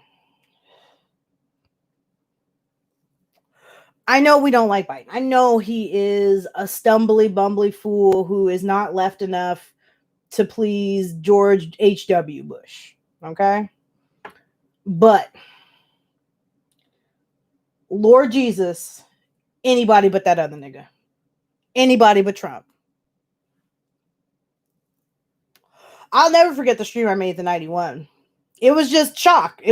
That was my shock. I probably said Donald fucking Trump about 15 times. You know, Donald motherfucking Trump. That's how I felt. And that's how I continue to feel sometimes. This guy has opened the door. So here's why we got to get rid of Trump. Biden's thing has to be the shrinking of federal power, the shrinking of the power of the president. Somebody got to do it. So throughout American history, presidential power shrinks and it contracts and it contracts and it, you know, it contracts and it expands. That's how it's always been. Early on, the role of the president was kind of nothing. It was kind of like he was the head administrator of the federal government. He wrote the budget and he gave some speeches and he signed legislation and he almost really didn't have much of a voice of his own. But, oh my God. So over time, those powers have expanded. If Biden is going to run on something, it has to be closing some of the presidential power doors that Trump has opened. Because here's what's going to happen. A younger, smarter, slicker Republican is going to run for office.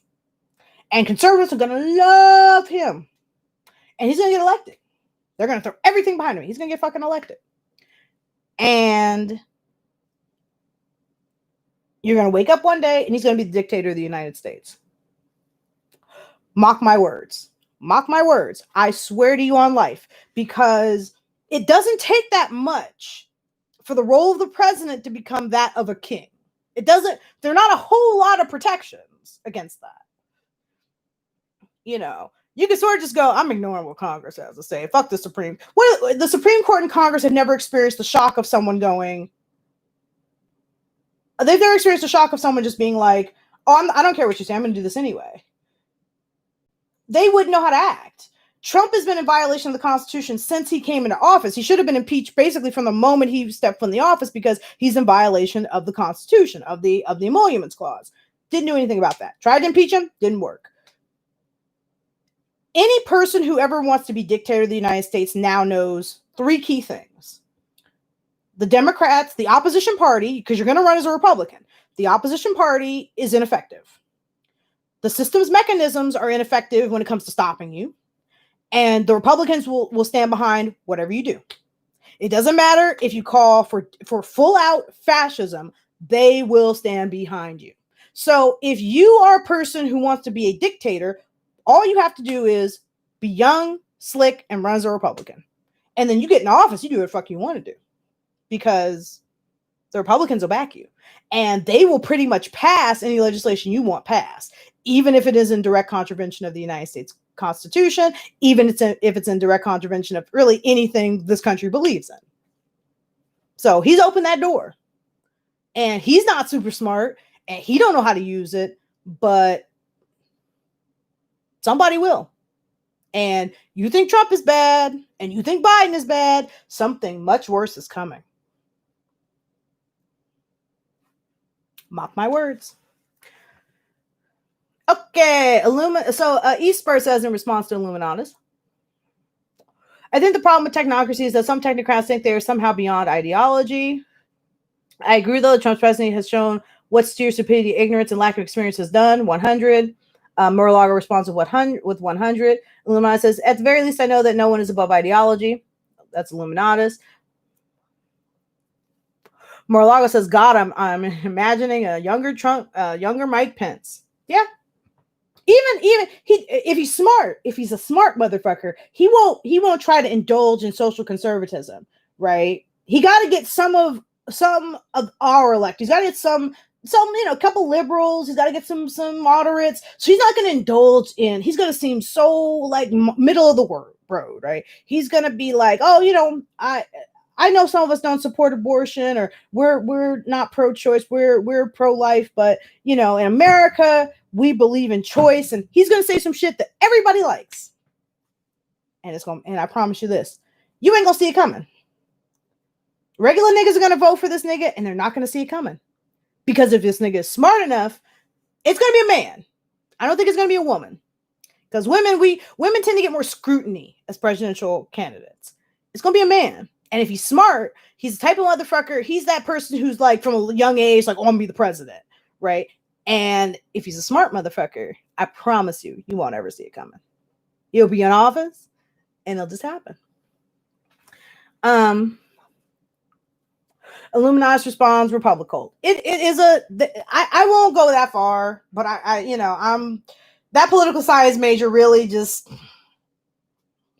clamps you up. But I will say that they are a party. Conservatism is an ideology more driven by authoritarianism.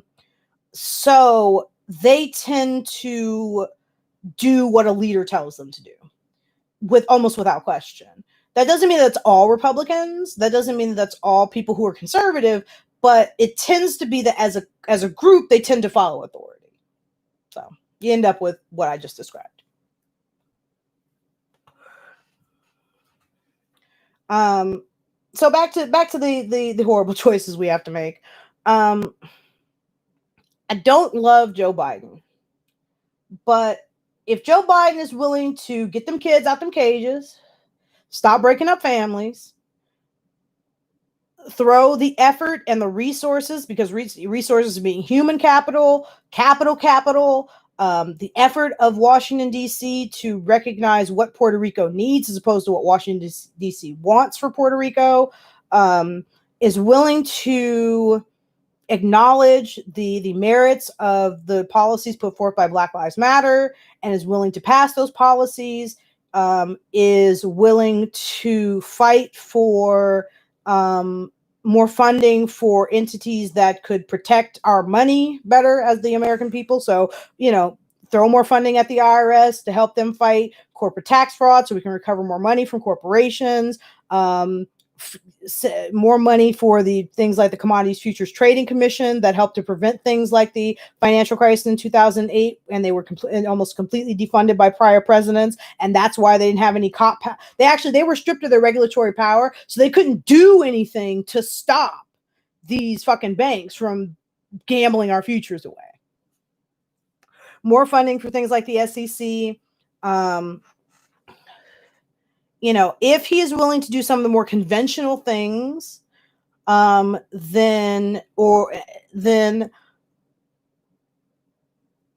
and I think he's at least willing to listen or attempt to deal with some of those things, as opposed to Trump, who's just going to ignore us, keep doing what he's doing, keep acting like an asshole, we're going and having these fucking Nuremberg-esque rallies all around the country, and keep hurting the most vulnerable people in society, while continuing to empower the already overrepresented in society. I think it's a pretty clear choice. I don't want to vote for fucking Joe Biden, but for the sake of others, I will do so. If he loses, he loses. And I think that the plan has to be that while Trump is in office, we as leftists, we as people on the left, that include liberals and center left, need to come together in symposium here on the internets and agree on what are the 10 core policies that someone has to fulfill to be president. What are the 10 most important things that leftists, liberals, that we all center left on down agree on? What are the 10 things? Right? And force every single person, hey, you want to run? Great. Do you agree with these 10 things or no?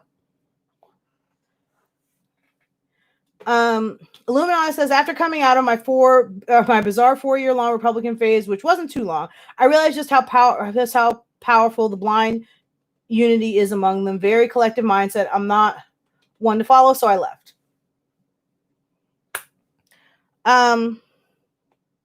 In my lifetime, there've always been a party who did not give a shit about other people.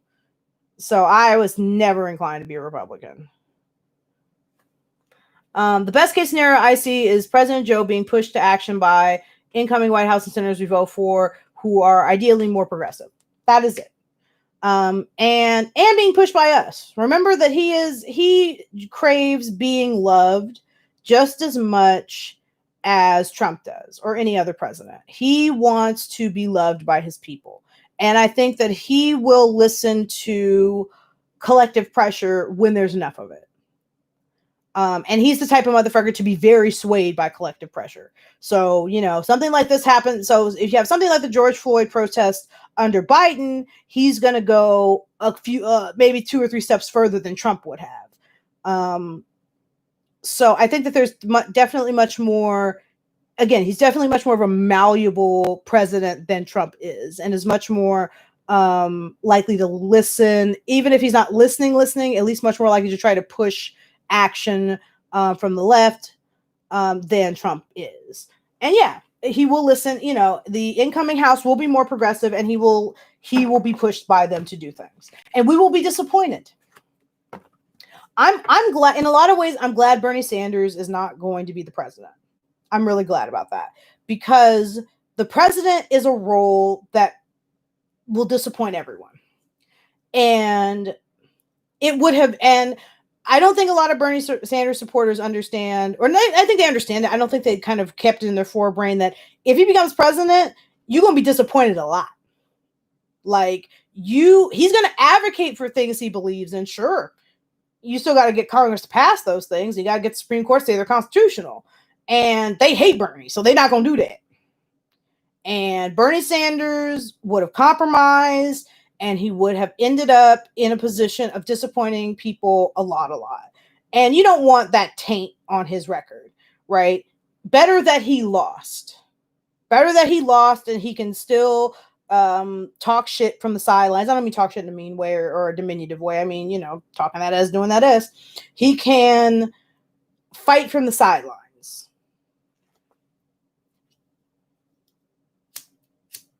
Yeah, people do.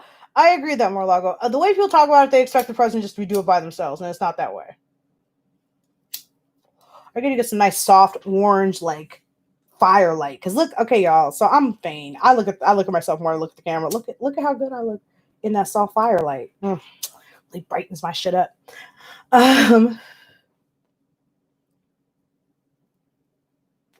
So Eastbur asked, Illuminati, do you have any suggestions on pointing that out to them? Because they seem to accuse the left of being collectivist ones. I always saw things like pro-LGBT rights as very pro, I guess, progressive. Pro-individualist.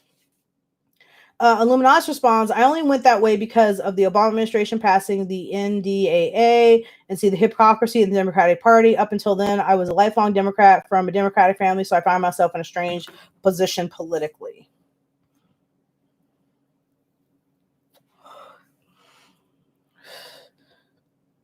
It's difficult to get, I've always found it difficult to get Republicans to see. I've known plenty of Republicans in my life, and I've always tried to get them to see like this is not the way. And it's a deeply held confirmation bias.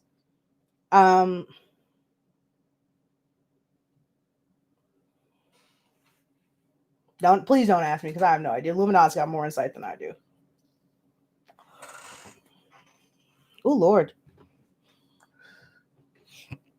I'm gonna have to stop this stream soon. I'm thirsty as shit. And I think I've run out of shit to talk about. So I kind of am lined up to do all that. I'm doing a lot of adult things too. Just like I have to go get a copy of my birth. I got a copy of my birth certificate. I got to go get a new fucking social security cards. I get a passport. So much.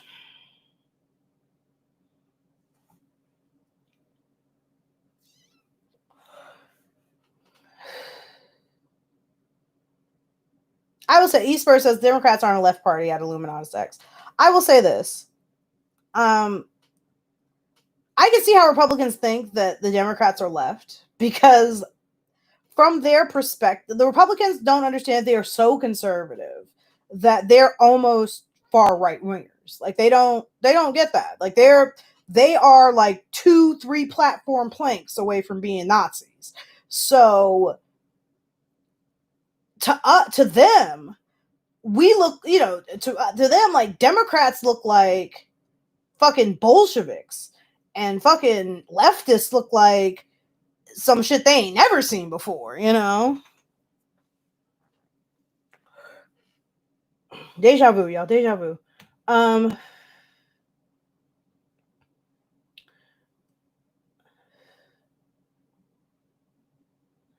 Illuminati says, no, they legit think that they are a party of science and logic. They have a deluded self-image.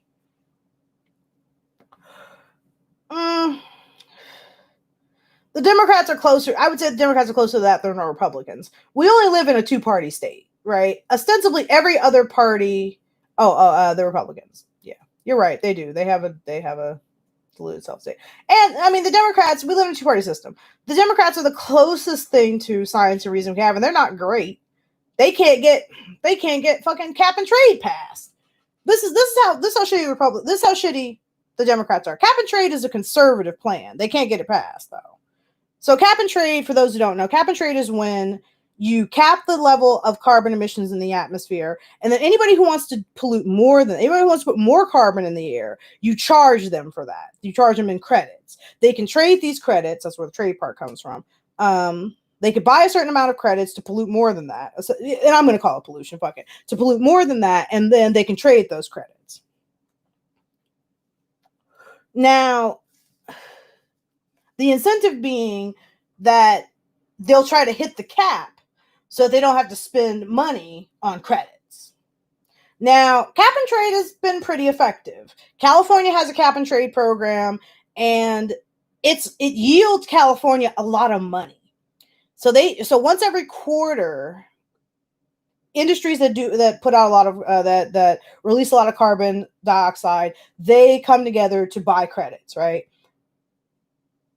Almost every quarter, they spend over $600 million to buy credits, right? That $600 million goes in California's pocket, right? The billions of dollars we miss out on every year. Let me see if I can find out. See if I can grab this real quick. Do I even have that? No, that's the CPC's budget. The amounts of billions of dollars we miss on just on like cap and trade. Yeah, so was Obamacare. But again, all are stepping. But my love, I will say this to you so Illuminati says, I remember when cap and trade was a right-wing proposal too, and Obamacare was too. Yeah, They were both Republican proposals and have now become Democratic proposals. Shows you how far right we're going. But I will take that. I will, at this point. Do I want more? Fuck yeah, I want more. Don't ever get twisted in these parts, my dear. I want way more than that. But political capital is a thing. If all you can get me is cap and trade, I'll take it. Obamacare was supposed to be a stepping stone. It was very clear that that's what Obamacare was. So basically, Obamacare is like you have these healthcare exchanges, right? And they include a public option. The point was, and it was mandatory. So the issue was, okay, you get everybody who isn't on Medicaid or Medicare onto this public option. There are so many people on this public option that it eats away at the private healthcare industry to the point where you have to, the Democrats of 25 years from now, in order to save money, have to propose single payer, right? Or dual payer, or really any other system that builds the next step toward a single payer option. That was supposed to be the plan, according to the Progressive Caucus. That was what was supposed to be happening. Couldn't get that done. So my plan has always been have a dual payer system. Have a dual payer system. Here's how that works. We pay the government pays a private insurer. Okay. I chose Kaiser Permanente. Now, if you're not from California, you probably don't know what that is. Kaiser Permanente is not like a health insurer. It is a HMO. It is a health maintenance organization, which means the doctors are hired by Kaiser, the hospital. Kaiser, the hospital, has both the doctors, the pharmacy, all of these services are under the ban of Kaiser. I love that. It's perfect because instead of having like in-network doctors where you have a GP and your GP's in San Francisco, and then you have a specialist that you have to go to in, Vacaville. All of these specialized services were fairly close to each other. So I can only remember one time in having Kaiser where I had to go out of my way for a specialist once in like 20 years, right? I had to go out of my way for a specialist. Mental health services, almost all of your specialized services, surgeries, mental health services, general practice, adult medicine, pediatrics, all of that was in a really small geographic area. HMOs are my shit. I want Kaiser in particular, because they're actually really, really, really good. I want Kaiser to be the organization that the United States government pays for healthcare. Every person, you are a Kaiser member. So every person at birth gets a Kaiser membership. Now, your parents can take you off of the public healthcare and put you on private if they want to, because private healthcare would still exist as it does in all countries that still have single payer. But you would have, there's universalized healthcare. You'd have I would eliminate VA. There would be nothing but Kaisers. There'd be Kaiser Veteran Services, right? But all the public hospitals are Kaiser. All right. Private hospitals, fine. You want to exist, fine. You want to exist, but we Kaiser members in this bitch. But okay, so I will keep going. Illuminati Sex says I'm very pro environmentalism. That's good. That's what we're hoping for. East First says I think it seemed to have worked as a stepping stone insofar as they couldn't get rid of it, and now the conversation is about Medicare for all. It has. In that, policy-wise, it was supposed to be as kind of I described, at least, again, that's what the Progressive Caucus envisioned. But its failure, in a lot of ways due to the Republicans ripping out pieces of it, has led to everyone being like, okay, that didn't work, so let's do the other thing we wanted to do, let's just do the thing we wanted to do, which was Medicare for all. I'm for it. I'm for whatever, because I don't have health insurance and I need some, and I'm poor. I could go for that. Like, you know what I would like for the next bill? Like, if they're going to pass a fucking, because they're going to pass it's pretty certain that they are going to pass another, like, give us some money because Corona happened bill. If that is the case, I would really like it to be, just give me some, you can keep your money, motherfucker. Give me some fucking health insurance, bruh. Because I can't, because in Massachusetts, like I make too much money in Massachusetts. I make too much money to get Medicaid. Like they won't subsidize my health insurance. So I got to pay like basically full price for health insurance, which is a whole ass like half of my check every month. I had to pay like a whole ass half of my check for fucking health insurance. No thanks. I need some health insurance. I got a lot of stuff going on. I know it's bad, right? It's bad. It's like, it's not life-threatening yet, but if I don't get taken care of in the next year or two, it's going to be pretty bad. I got to get taken care of. But child, I ain't got that money.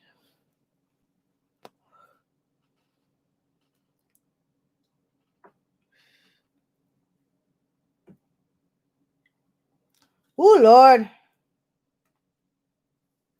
Mar-a-Lago has, I have a congenital health condition. I can't imagine living without health insurance. I went a year paying $400 a month. Ooh, Lord, child. I'm sorry.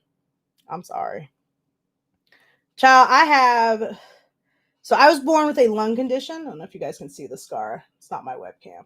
I have a lung condition. I had lung surgery when I was very little. I've had the scar pretty much my whole life. Far back as I can remember. I smoke a lot.